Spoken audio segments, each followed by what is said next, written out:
আসসালামু আলাইকুম। আজকে আমি হাজির হয়েছি আপনাদের সামনে অনার্স প্রথম বর্ষে স্বাধীন বাংলাদেশের অভ্যুদয়ের ইতিহাস নিয়ে।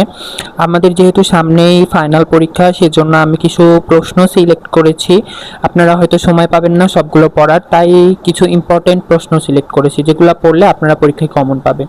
তো 6 দফা থেকে প্রশ্ন রয়েছে। 6 দফা আন্দোলনকে কেন বাঙালি মেঘনা কার্টা বলা হয়?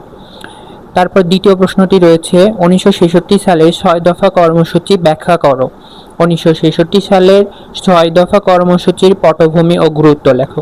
এর মধ্যে থেকে যে কোনো একটা প্রশ্ন পরীক্ষাতে অবশ্যই থাকবে। তো চলুন দেখা যাক এর অ্যান্সারটা আমরা কিভাবে লিখব।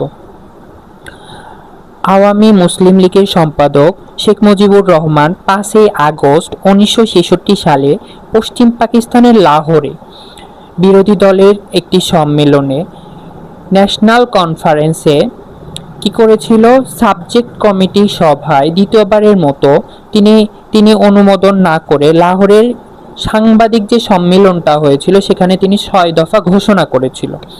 দ্বিতীয়বারের মতো 13 ফেব্রুয়ারি 1966 সালে ঢাকায় বিমানবন্দরে সাংবাদিকদের সামনে সেই 6 দফাটি তিনি উত্থাপন করেছিল।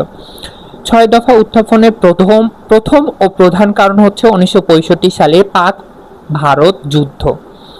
6 দফা আন্দোলনের কিছু দাবি রয়েছিল। এর মধ্যে প্রথম দাবিটি হচ্ছে রাষ্ট্র ও সরকার ব্যবস্থা সম্পর্কে। লাহোর প্রস্তাবের ভিত্তিতে যুক্তরাষ্ট্রীয় পদ্ধতিতে সরকার গঠন করা, সংসদীয় সরকার ব্যবস্থা এবং প্রাপ্তবয়স্কদের ভোটে সরকার নির্বাচিত করা।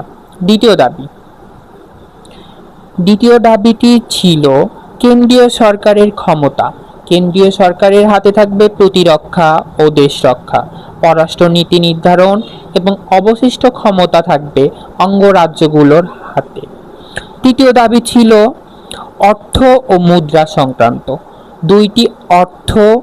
দুইটি মুদ্রা এবং 2টি স্টেট ব্যাংক থাকবে। একটি মুদ্রা, একটি ফেডারেল রিজার্ভ ব্যাংক থাকবে এবং 2টি স্টেট ব্যাংক থাকবে। এরপর আমরা আসবো হচ্ছে চতুর্থ দাবি। চতুর্থ দাবিটি আসলে কি ছিল? চতুর্থ দাবিটি ছিল শুল্ক ও কর ধার্য আদায় সম্পর্কে এবং পঞ্চম দাবিটি ছিল বৈদেশিক বাণিজ্য।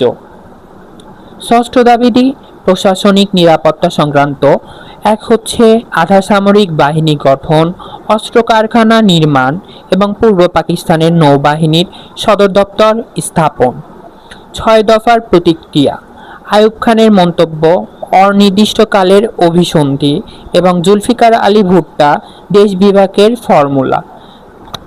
এটা পড়লে অবশ্যই আপনারা 6 দফায় অন্ততপক্ষে 10 মার্ক এবং 5 মার্কের একটা প্রশ্ন কমন পাবেন। তো ধন্যবাদ।